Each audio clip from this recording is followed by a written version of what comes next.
Hi student, GIT के online class में आप लोग का स्वागत है। और आज के क्लास में हम लोग सीखने वाले हैं, समझने वाले हैं अकाउंटिंग टर्म्स के बारे में, जिसमें आज जो हम लोग टॉपिक कवर करेंगे वो हम लोग करेंगे। सबसे पहला गुड्स, सेकेंड हम लोग टॉपिक कवर करेंगे स्टॉक, पहले सीखेंगे गुड्स, सेकेंड पढ़ेंगे स्टॉक, तीसरा पढ़ेंगे ट्रांजैक्शन, उसके बाद से हम पढ़ेंगे यहाँ पे गुड्स हो गया, स्टॉक्स हो गया, ट्रांजैक्शन हो गया। उसके बाद हम जानेंगे बाउचर,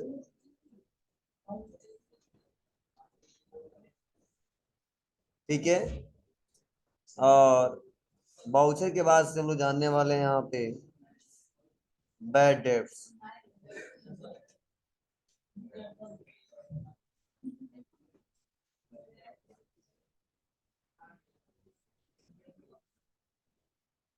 तो चलिए हम लोग एक एक करके समझते हैं, जानते हैं। तो देखिए, सबसे पहला जो मेन हम लोग का टॉपिक है वह है गुड्स। उसके बाद से धीरे धीरे हम लोग एक एक करके स्टेप बाय स्टेप आएंगे। तो देखो, सबसे पहले हम लोग बिजनेस में अकाउंटिंग जो कर रहे हैं, तो हम गुड्स किसे कहेंगे यह समझना बहुत जरूरी है, ठीक है। अगर गुड्स को नहीं समझोगे तो गड़बड़ हो जाएगा, ठीक है। तो गुड्स समझने के लिए बहुत छोटा सा एग्जांपल है कि सपोज एक व्यापारी है और जिसका व्यापार है वह है कंप्यूटर का। किसका है? कंप्यूटर का। तो यह बहुत सारे कंप्यूटर पे डील करता है, अलग अलग कंपनियों का, ठीक है। एचपी का हो, चाहे वो डेल का हो, चाहे वो एसर का हो, चाहे वो लेनवो का हो, ठीक है। मतलब अलग अलग कंपनियों पे डील करता है। और जाहिर सी बात है, यह जब डील करता है मतलब बेचता है इस पे, ठीक है। तो बेचेगा किसको? अपने कस्टमर को। तो देखो, अगर सीधा सा बोलो, गुड्स का मतलब है कि व्यापारी जिस वस्तु का व्यापार करता है या व्यापारी जिस वस्तु पे डील करता है, ठीक है, वह उस बिजनेस के लिए क्या कहलाता है? गुड्स कहलाता है। जैसे एक कपड़े वाला कपड़े पे डील करता है, तो उसके लिए गुड्स क्या है? कपड़ा। मोबाइल फोन वाला मोबाइल पे डील करता है, तो उसका गुड्स क्या है? Mobile phone. एक कंप्यूटर दुकानदार कंप्यूटर पे डील करता है, ठीक है, तो वो क्या बोला जाएगा? जी, कंप्यूटर एचपी का, डेल का, एसर का या लेनोवो का, ये सब क्या है? गुड्स। मतलब सिंपल शब्द में कह दो कि एक व्यापारी जिस वस्तु का व्यापार करता है वही उसके लिए गुड्स कहलाता है, ठीक है। अब क्यों हम ऐसा कह रहे हैं कि एक व्यापारी जिस पे डील करता है, जिस वस्तु पे डील करता है उसी को गुड्स कहते हैं, ठीक है। ध्यान से सुनना समझना, क्योंकि कई लोग गुड्स को सही से समझ नहीं पाते हैं और एसेट्स को ही गुड्स मानते हैं और गुड्स को ही एसेट्स मानते हैं, ठीक है। तो इसको थोड़ा अच्छे से समझना है आप लोग। तो देखिए, इसके लिए वो सिंपल सा एग्जांपल है। जैसे सपोज मेरा व्यापार है, अब तो मेरे व्यापार में कोई गुड्स है क्या? नहीं। क्यों? ठीक है, वो सर्विस पे डील करते हैं। कोई सामान खरीदते बेचते हैं क्या? नहीं। हम सर्विस देते हैं और सर्विस लेते हो, उसी को हम सेल करते हैं। लेकिन एक दुकान पे चले जाओ और जब कुछ खरीदते हो तो उस पर डील करता है। डील मतलब क्या होता है? डील हमेशा दो व्यक्तियों के बीच होता है, एक दायां पक्ष एक बायां पक्ष, एक डेबिट साइड एक क्रेडिट साइड, एक लेफ्ट साइड एक राइट साइड, ठीक है। मतलब जब भी डील होता है उसमें दो व्यक्ति इन्वॉल्व होते हैं, ठीक है। एक लेफ्ट साइड एक राइट साइड, ठीक है। जितने अमाउंट से लेफ्ट साइड वाला डेबिट होता है उतने ही अमाउंट से राइट साइड वाला भी क्रेडिट होता है। मतलब डेबिट क्रेडिट बराबर आता है। मतलब बताने की ये कोशिश कर रहा हूँ कि डील का मतलब होता है हमेशा दो व्यक्तियों की डील की जाती है, और जो डीलिंग होती है वो हमेशा मनी के रूप में मेजर किया जाता है। कोई ना कोई उसका वैल्यू होता है, तब वो सामान खरीदते या बेचते। तो कोई सामान है और हमने वो इसी दे दी तो कहेंगे डील किया है? नहीं। कोई सामान हमारे पास पड़ा हुआ, हमें बोला 10 रुपए का मिलेगा या 5 रुपए का मिलेगा, इसका मतलब क्या? हमने डील किया उसको। ये सामान में 5 रुपए में दे दूंगा, ये सर्विस में 10 रुपए में दे दूंगा, ठीक है। लेकिन हमने काम किया, उसको डील नहीं किया, पैसा लिया भी नहीं, चला फ्यूचर हमको लेना है तो तुम डील नहीं बोलेंगे, सुनिए कि हमारे और आपके बीच डील हुआ तुम्हारा ना, तो ध्यान देना।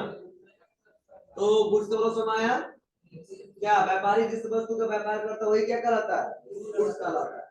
अब जैसा दुकानदार है वैसे उसका गुड्स होता है। बोलिए, क्लियर है ना। अब आगे बढ़ते हैं स्टॉक। स्टॉक का क्या मतलब है, स्टॉक आता कब है। देखिए स्टॉक का मतलब यह है कि सपोज मान लो मेरे पास यह जो एचपी डेल एसर लेनोवो का 100 पीस बचा हुआ है। कितना पीस, 100 पीस। मतलब मेरे पास 100 piece HP Dell Acer Lenovo का, ठीक है, जो हमारा कंप्यूटर है प्रेजेंट टाइम। तो बोला जाता है एक व्यापारी के पास उसके शोरूम में, उसके शोरूम में या उसके गोडाउन लोकेशन में, मतलब जहां सामान रखा है, जितना स्टॉक पड़ा हुआ है, मतलब स्टॉक ना कहो, ऐसे कह लो जितना गुड्स पड़ा हुआ है वही गुड्स क्या कहलाता है, स्टॉक कहलाता है। जैसे सपोज मान लो हमारा एक किराना का दुकान है, ठीक है, किसका दुकान है जी, सबसे नीचे चले आए। हाँ देखो उधर किराना की दुकान की कहाँ किराना, किराना खराब है क्या, कहाँ शोरूम चले आए। तुम्हारा नहीं सर नीचे नहीं है, तुम तो ऊपर बढ़ा रहे हो क्या, ठीक है, नहीं चलेगा तो गड़बड़ हो जाएगा। ठीक है, मतलब एक किराना का दुकान है सपोज, तो मैंने क्या किया, शुगर मंगवाया, ठीक है, कितना 50 kg। अब बताओ, अब जो शुगर हमने मंगवाया उस पर डील करूंगा ना, उसी जिस पे डील करे वो क्या कहलाएगा, गुड्स। लेकिन कोई पूछ दे प्रेजेंट टाइम में कि कितने स्टॉक पड़े हुए हैं, ठीक है, तो हम बताएंगे। अगर 50 kg का मंगवा लिए थे और उसमें से 10 kg बेच दिए हैं, तो प्रेजेंट टाइम अगर कोई कस्टमर हमारे पास आता है या हमारा मालिक आता है, पूछेगा कितने का स्टॉक पड़ा हुआ है, तो बोलेंगे 50 kg का, नहीं बोलेंगे 40 kg का। बोलो प्रेजेंट टाइम में उस गोडाउन में, उस शोरूम में कितना माल पड़ा हुआ है, उसी को बोलते हैं स्टॉक। जैसे हम खरीदे थे तो समझ जाओ हमने क्या किया था, 3 मार्कर खरीद लिया था, एक रिमोट खरीद लिया था, ठीक है। इस समय देखो इस मार्कर पे हम डील करते हैं, गुड्स कहलाएगा, इस रिमोट पे डील करते हैं, गुड्स कहलाएगा। लेकिन कोई पूछे नहीं यह गुड्स कितना, कितने रुपए का स्टॉक है तुम्हारे पास, ठीक है, तो बताएंगे 3 मार्कर का स्टॉक है, एक रिमोट का स्टॉक। लेकिन एक दिन के बाद हमने 2 और मार्कर बेच दिए, तो हम बताएंगे एक मार्कर है, मतलब मार्कर का स्टॉक 1 पीस है और रिमोट का स्टॉक 1 पीस है। मतलब प्रेजेंट टाइम में जाने को गोडाउन शोरूम में जितना माल पड़ा हुआ है उसी को हम बोलते हैं स्टॉक। और स्टॉक को इन्वेंट्री के नाम से भी जानते हैं, स्टॉक इन्वेंट्री भी बोलते हैं कि कितने का इन्वेंट्री पड़ा हुआ है। तो समझो स्टॉक से रिलेटेड बात की जा रही है, मतलब कौन सा स्टॉक आइटम कितना पड़ा हुआ है, मार्कर कितना पड़ा हुआ है, ठीक है, इस सब्जेक्ट का कॉपी कितना, मतलब किताब कितना पड़ा हुआ है, ठीक है, पेन कितना पड़ा हुआ है, ठीक है। और जैसा व्यापार होगा वैसे लोग पर मेंशन करते हैं, दिखाते हैं। क्लियर है ना। तो क्या बताओगे स्टॉक के बारे में, मतलब प्रेजेंट टाइम में उस व्यापारी के पास जितने लाख रुपए का माल पड़ा हुआ है वही बोलते हैं स्टॉक, उसी को क्या कहते हैं, स्टॉक। ठीक है, अब यह देखो ये जो स्टॉक होता है इसको 2 तरीकों से हम समझते हैं, इसके भी टाइप्स होते हैं। कितने, इसके भी टाइप्स होते हैं। और थोड़ा सा इसी के बारे में हम गुड्स के बारे में थोड़ा समझ लेते हैं। जो गुड्स है ना हमको 3 तरीकों से मिलता है, आपको ये कैसे, तो एक तो हमको गुड्स मिलता है रॉ मटेरियल के रूप में, बोलो, अरे वो भी तो किसी के लिए गुड्स होगा जो रॉ मटेरियल कच्चा पदार्थ बेचता होगा। कुछ ऐसे व्यापारी केवल पार्ट्स बेचते हैं, बनाते नहीं है, बोलो, तो ये भी क्या उसके लिए गुड्स है, उस पर डील करेगा, किसी ना किसी को बेचेगा। दूसरा क्या है, वर्क इन प्रोग्रेस में रहता है, आधा बना है आधा नहीं बना। और तीसरा फिनिश गुड्स में रहता है। आता है देखो, कई बार लोग क्वेश्चन पूछ देते हैं, तो देखो 3 कंडीशन हमको गुड्स मिल जाएगा। एक तो रॉ मटेरियल के रूप में, दूसरा कुछ बना हुआ है, कुछ पार्ट्स अभी बाकी है, तीसरा कंप्लीट हो चुका। क्लियर है ना? तो आप बताओ, जब गुड्स 3 तरीकों से मिल जाता है, स्टॉक भी 3 तरीकों से मिलेगा ना। मतलब रॉ मटेरियल के पास, मतलब जितना रॉ मटेरियल वो भी उसके लिए स्टॉक होगा। बोलो, वर्क इन प्रोग्रेस में चल रहा वो भी उसके लिए स्टॉक होगा, और जो फिनिश गुड तैयार हुआ है, जितना पीस बना हुआ उसके लिए स्टॉक होगा। मतलब गुड्स से ही स्टॉक है, अगर गुड्स ना हो तो। हाँ, एक बात और, कई बार किसी बैच में हम पूछ देते हैं कि गुड्स मतलब क्या होता है, कहता है सर गुड, गुड मतलब अच्छा, और गुड्स मतलब बहुत अच्छा। इस बैच में पूछा नहीं, याद नहीं आया, ये 2-4 गुनार मिल गए होते अभी। अरे तो शुरू से मान लो गुड्स गुड्स बता रहा हूँ, समझ आ रहा होगा। ठीक है, तो ध्यान देना, गलती मत करिएगा, यहाँ पे अलग है। अब देखो, स्टॉक हम 2 तरीकों से समझेंगे। स्टॉक जो हमारा होता है 2 टाइप्स के होते हैं। कितने टाइप्स? 2। एक होता है ओपनिंग स्टॉक,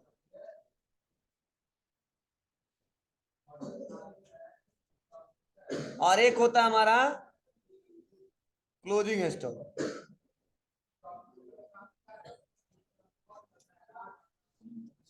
अब देखिए, ओपनिंग क्लोजिंग का क्या मतलब है, हमने शुरू में ही पढ़ाया था। एक व्यापारी का फाइनेंशियल ईयर जो होता है वो क्या होता है?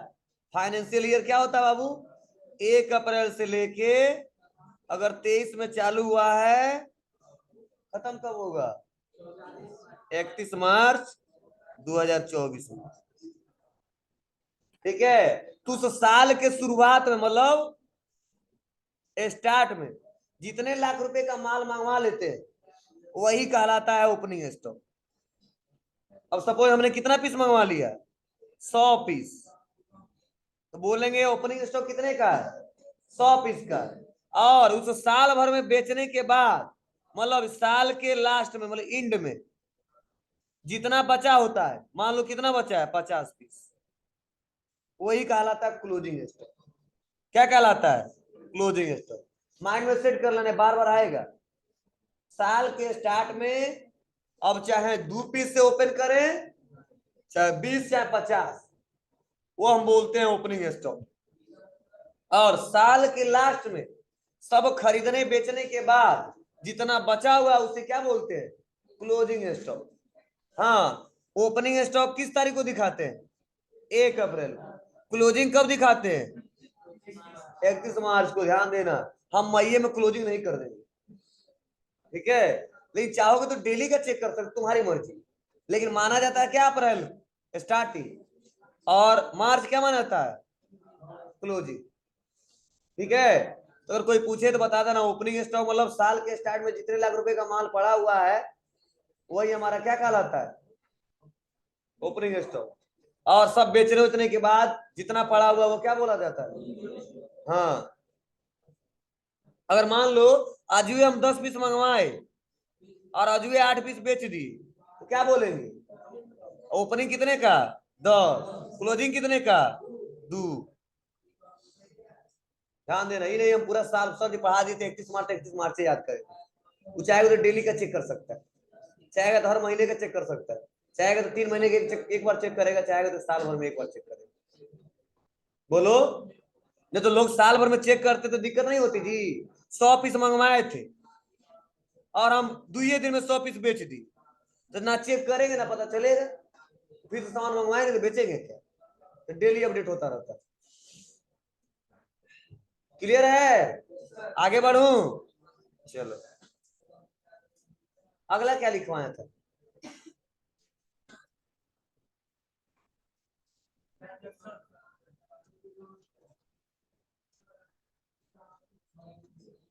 देखो, ट्रांजेक्शन मतलब सीधा सा मतलब होता है लेन देन सौदा। क्या होता है? लेन देन सौदा।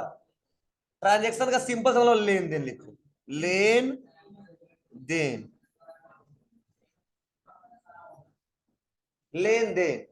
अब लेन देन का क्या मतलब है?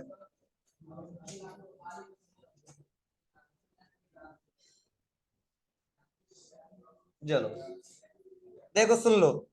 एक बिजनेसमैन जब किसी अदर बिजनेसमैन या किसी अदर पर्सन से क्या करता है? कोई ट्रांजेक्शन करता है, ट्रांजेक्शन। मतलब लेन देन करता है। अब लेन देन क्या क्या कर सकता है, मतलब जो डील करता है ही कौन, यस के पीके से। तो हमने बोला था कि जो डील किया जाता है उसे गुड्स कहते हैं, लेकिन जिस गुड्स पे डील करते हैं, जिस सामान पे जिस वस्तु पे डील करते हैं उसे हम गुड्स बोलते हैं ना। लेकिन जो हम डील कर रहे हैं, ठीक है, तो क्या कर रहे हैं, लेन देन कर रहे हैं। क्या कर रहे हैं, लेन देन कर रहे हैं। और लेन देन करने के लिए एक एसके हैं और दूसरे पीके हैं। अब आप बताओ, ये 100 रुपए का माल बेचा तो 100 रुपए देंगे और 100 रुपए ही लेंगे। बोलो, मतलब क्या है कि सुबह से लेके शाम तक बिजनेस में ट्रांजैक्शन ही ट्रांजैक्शन होता है, और ट्रांजैक्शन हमेशा दो व्यक्तियों के बीच होता है। आप कोई कहे सर अगर एक शब्द में बताना है तो क्या बताएंगे, तो बताएंगे कि दो व्यक्तियों के बीच जो भी आपस में डील होता है। हमने आपस में डील बोला है, जिस वस्तु पे डील नहीं बोला है। जो भी आपस में डील होता है उसे हम क्या बोलते हैं, ट्रांजैक्शन बोलते हैं। जैसे हम किसी से माल परचेज कर ली, सामान क्या कर ली, खरीद ली, तो ये हमारा पहला ट्रांजैक्शन हो गया। किसी को सामान बेच दिया मतलब सेल्स कर दिया, वह दूसरा ट्रांजैक्शन हो गया। मान लो जिससे खरीदा था उसको पैसा पेमेंट कर दिया, पे कर दिया, यह तीसरा ट्रांजैक्शन हो गया। जिसको माल हम बेचे तो पैसा उसे रिसीव कर लिया, ये चौथा ट्रांजैक्शन हो गया। और बैंक में पैसा डिपॉजिट कर दिया, यह पांचवा ट्रांजैक्शन हो गया। और बैंक से पैसा निकाल लिया, यह छठवां ट्रांजैक्शन हो गया। सामान जो खरीदा था वापस कर दिया, यह हमारा सातवां ट्रांजैक्शन हो गया। सामान जो हम बेचे थे कस्टमर वापस कर दिया, आठवां ट्रांजैक्शन हो गया। मतलब सुबह से लेके शाम तक जब दुकान खुलता है और जब तक क्लोज नहीं होता है तब तक हमेशा जो डील होता है वो क्या होता है, ट्रांजैक्शन ही ट्रांजैक्शन। बताओ हम दुकान किस लिए खोले, कोई आएगा सामान हम बेचेंगे, जब बेचेंगे तो डील हो गया, पैसा देगा तो वो भी डील हो गया। ठीक है, लिया दिया, मतलब सुबह से लेकर शाम तक जो भी एक्टिविटी होता है वह क्या कहलाता है, लेन देन ट्रांजेक्शन कहलाता है। इसलिए बोला जाता है जब दो व्यक्तियों के बीच क्या हो, डील हो। अब डील किस पे होगा, किसी गुड्स पे या किसी सर्विस पे।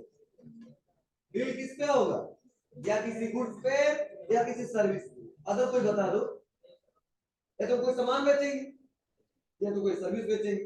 जो सामान बेचेंगे तभी तो पैसा लेंगे, जब खरीदेंगे तभी तो पैसा देंगे। ठीक है, और जब कैश रहेगा तभी तो बैंक में जमा करेंगे, आप बैंक में जो पैसा रहेगा तभी तो निकालेंगे। मतलब सारा बिजनेस रिलेटेड ही है, मतलब हम ट्रांजेक्शन ही ट्रांजेक्शन करते हैं। तो ध्यान दीजिएगा। और एक्टिविटी यह है कि आप किससे कर रहे हो, ठीक है, बैंक से कर रहे हो या सप्लायर से कर रहे हो या कस्टमर से कर रहे हो या बिजनेस के मालिक से कर रहे हो। ठीक है, किससे कर रहे हो, या कोई पैसा इन्वेस्ट किया उससे कर रहे हो। मतलब अब क्वेश्चन जैसा आएगा वैसा हम सोल्व करेंगे। बस हम अभी ट्रांजेक्शन आपको समझा रहे हैं कि ट्रांजेक्शन का मतलब होता क्या। क्लियर है, चलिए। और क्या बोला था, बाउचर। बाउचर, बाउचर मतलब प्रमाणक या डॉक्यूमेंट या दस्तावेज। क्या बोलते हैं, बाउचर मतलब बोल सकते हैं प्रमाणक, या कई लोग बोलते हैं दस्तावेज, या कई लोग कहते हैं बाउचर को डॉक्यूमेंट्स। अब क्वेश्चन ये क्या है, बोला जाता है बाउचर वह प्लेस है, बाउचर वह प्लेस है जहां पे ट्रांजैक्शन रिकॉर्ड किया जाता है। क्या किया जाता है, ट्रांजैक्शन रिकॉर्ड किया जाता है। अब को यह क्या मतलब है, मतलब यह कि हम किसी को पेमेंट कर रहे हैं, तो आप बताओ पेमेंट कर रहे हैं तो हम किसी रजिस्टर में नहीं चढ़ा देंगे जी, किस रजिस्टर में चढ़ाएंगे, पेमेंट वाले रजिस्टर में। अगर मैनुअली बात करो तो बोला जाता है कि बाबू टैली में कोई पेमेंट पेमेंट रजिस्टर नहीं होता है, क्या होता है, पेमेंट बाउचर होता है। जब हम किसी से, मान लो हम किसी को पैसा किसी से रिसीव कर रहे हैं तो रिसिप्ट के लिए अलग हमारा रजिस्टर रहता है। अगर रियल में अकाउंटिंग तौर पे सोचो तो, ठीक है, जितना पैसा रिसीव कर रहे हैं अलग लिखते हैं और जितना पेमेंट कर रहे हैं वो अलग लिखते हैं। तो अब इस समय रजिस्टर का इस्तेमाल नहीं करने वाले हैं, किसका इस्तेमाल करने वाले, कंप्यूटर का। तो इसके लिए हम लोग रिसीट वाउचर का इस्तेमाल करेंगे। जब किसी से सामान खरीदेंगे तो परचेज वाउचर, सामान बेचेंगे तो सेल वाउचर। अब कोई से फायदा क्या है? फायदा यह है, हम चाहते तो पूरा क्वेश्चन एक ही जगह रिकॉर्ड कर सकते थे, एक ही रजिस्टर में रिकॉर्ड कर सकते थे। 1200 का खरीद लिया कॉपी, उसी में लिया वो भी लिख दिया, उसी में दिया वो भी लिख दिया, खरीदा वो भी लिख दिया, बेचा वो भी लिख दिया, रिटर्न किया वो भी लिख दिया। लेकिन दिक्कत क्या होगा, जब मालिक कहेगा रिपोर्ट दो हमको, तब पन्ना पलटिए तो, या पहचान लगाइए तो, या पेज को मोड़िए, ये तरीका है ना जी। लेकिन वही अगर हम कह दे कि बाबू पेमेंट के लिए अलग रजिस्टर बना लेना, उसको लिख देना पेमेंट रजिस्टर, और सेल के लिए एक अलग बना लेना सेल रजिस्टर, और परचेज के लिए अलग बना लेना जिसको लिखना परचेज रजिस्टर। अब हमारा मालिक आया अकाउंटेंट, जो हमारा सीए है, जो हमारा सीनियर है, और कह दे बाबू कितने लाख रुपए का पेमेंट किए, खोजना पड़ेगा क्या? जैसे 3 गो रजिस्टर है, कहे पेमेंट रख लीजिए देखिए। लेकिन अगर एक ही वाला तो खोजना पड़ता ना। अरे भले ही वाला में लिखे हैं 5 पेज एक को दिए, 5 पेज एक को दिए, 5 पेज एक को दिए, खोजना पड़ेगा ना। नहीं तेरा दिमाग उसी में लगाए रहो, किस रजिस्टर पे किस पेज नंबर पे पेमेंट वाला है, और किस नंबर पे रिसिप्ट वाला है, और किस नंबर पे सेल वाला है। अकाउंटिंग करने का क्या मतलब है? अकाउंटिंग मतलब सिस्टमेटिक तरीके से करिए। कंप्यूटर का इस्तेमाल करने से क्या मतलब, कंप्यूटर आसान बना देता है कामों को, जो पहले लेंदी प्रोसेस था उसको आसानी तरीके से करते हैं। हम कंप्यूटर क्यों सीख रहे हैं? जो एक नॉर्मल इंसान 1 घंटे में काम करता था, तो कंप्यूटर 2 मिनट में करता, ठीक है। जो 24 घंटे में काम करते थे वो 10 मिनट में हो जाए, आधा घंटा में हो जाए, 1 घंटे में हो जाए। इसलिए तो कंप्यूटर का इस्तेमाल कर रहे हैं। पहले भी लोग जीते थे, आज भी जी रहे हैं, पहले भी कैलकुलेशन होता था, आज भी हो रहा है। लेकिन जो कैलकुलेशन लोग आज 10 घंटे में कर रहे हो, हम कैलकुलेशन 10 मिनट में कर सकते हैं, बस एक बार फार्मूला लगा। ठीक है, ये बोला गया है कि टैली में जैसा क्वेश्चन रहेगा वैसे वाउचर इस्तेमाल होंगे। ठीक है, जब हम पैसा बैंक में जमा करेंगे तो कंट्रा वाउचर, पैसा जब रिटर्न करेंगे, ठीक है, मतलब पेमेंट अगर हमने किया है, ठीक है, एडवांस ले लिया तो पेमेंट वाउचर के एडवांस में जाएंगे। किसी का डिटेल नहीं तो ऑन अकाउंट में जाएंगे। तो बहुत आगे हम लोग एक करके समझेंगे जब टैली पढ़ाएंगे तब। बस आज समझिए वाउचर। एक शब्द बताना तो क्या बताओगे? वाउचर एक ऐसा डॉक्यूमेंट है, एक ऐसा दस्तावेज है, एक ऐसा स्पेस है जहां पे हर एक ट्रांजेक्शन को category wise step by step store करके रखा जाता है, ठीक है, रिकॉर्ड किया जाता है। उसे क्या कहते हैं? वाउचर। ये नोट्स में दिया है, कल दिलवा दूंगा तुमको, नोट्स छप रहा है, प्रोसेसिंग में है। क्या है जी? अरे यार छपना नहीं समझ रहा हो क्या तुम? ठीक है, टाइम लगता है प्रिंट करने में। अच्छा, इंग्लिशमैन भी है क्या इसमें? चलो कोई बात नहीं, पता चल जाएगा। चलिए देखिए, अगला हम बताने वाले थे bad debts. Bad debts, bad डेब्ट मतलब होता है डूबत राशि। बैड डेब्ट मतलब डूबत राशि, डूबत राशि।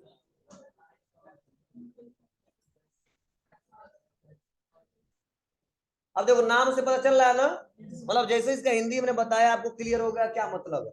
मतलब डूबत राशि मतलब जो मेरे बिजनेस में पैसा डूब गया है, अब मिलने वाला नहीं है, ठीक है, तो उसे बोलते हैं बैड डेब्ट्स। आपको देखिए कैसे, तो चलो एक एग्जांपल के तौर पर समझाते हैं। जैसे मान लो एसके ने डीके को, ध्यान समझना, एसके ने डीके को 500 रुपए का सामान बेच दिया, और डीके ने बोला कि हम 10 तारीख को मई में हम पैसा दे देंगे। 10 साल हो गया। अब जैसे क्या हुआ, हम गए इसके पास, फोन किए या इसके दुकान पे गए, हमने बोला बाबू 10 तारीख ड्यू डेट आ गया, तुम हमको पेमेंट कर दो। इसने बोला नहीं थोड़ा सा बहुत दिक्कत है, ठीक है, हम तुमको गारंटी है, पक्का है, 5 तारीख को हम दे देंगे, 20 तारीख को। उन्होंने कोई बात नहीं, इतना दिन हम रुक जाएंगे। और 20 तारीख को मैंने फोन किया, बाबू पैसा पेमेंट कर दो। कहेगा नहीं बहुत इमरजेंसी, किसी का तबियत खराब हो गया है, किसी को पैसा दे दिए हैं, आज भी नहीं दे पाएंगे, अगले महीने में हम 1 जून को हम दे देंगे, कंफर्म है, पक्का, नहीं तुम्हारे दरवाजे पे चले आए। ठीक है, फिर इसको फोन किया, करा नहीं बहुत दिक्कत है, हम यहाँ पे घर पे नहीं है। मतलब क्या है, तो ये व्यापारी समझ जाएगा कि झेला रहा है, मतलब पैसा देने वाला नहीं है। तो ये नहीं कि जैसे अब 2-4 डेट टाला तो लिख देगा बैड डेट ना, ऐसा नहीं करेगा।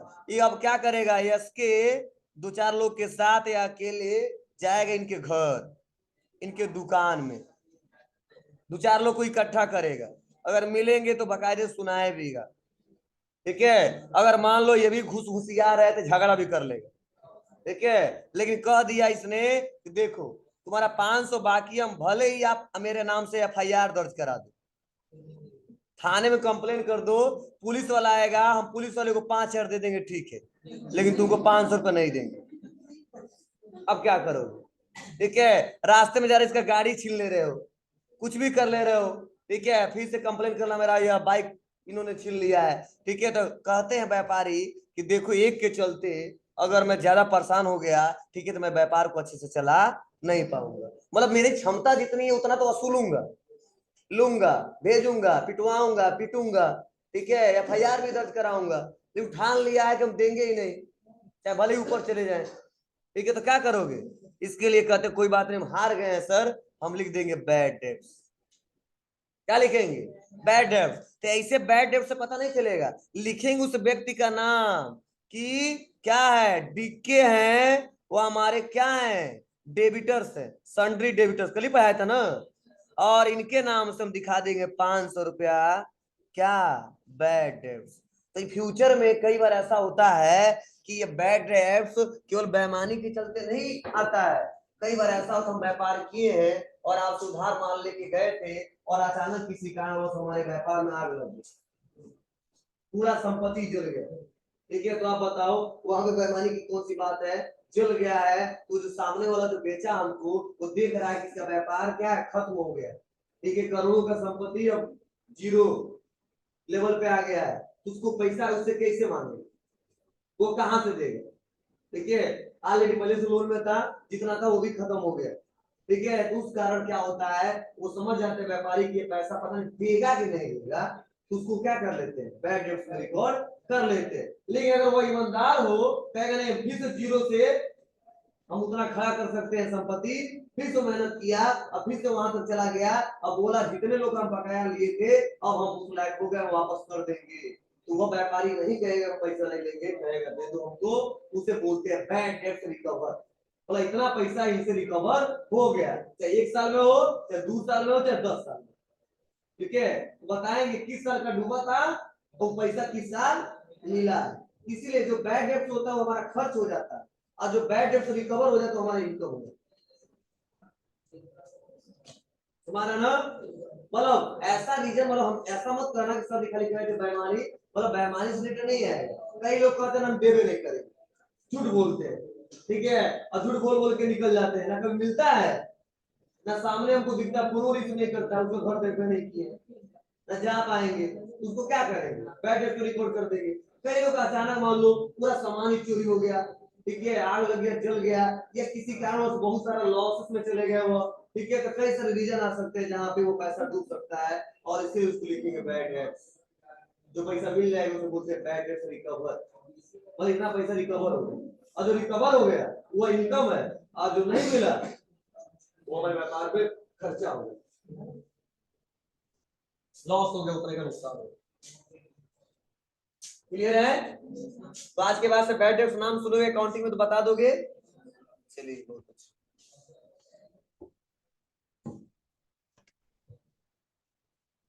एक और शब्द बताने वाले थे कुछ, क्या खत्म हो गया, चलो हमारा टाइम भी खत्म हो गया।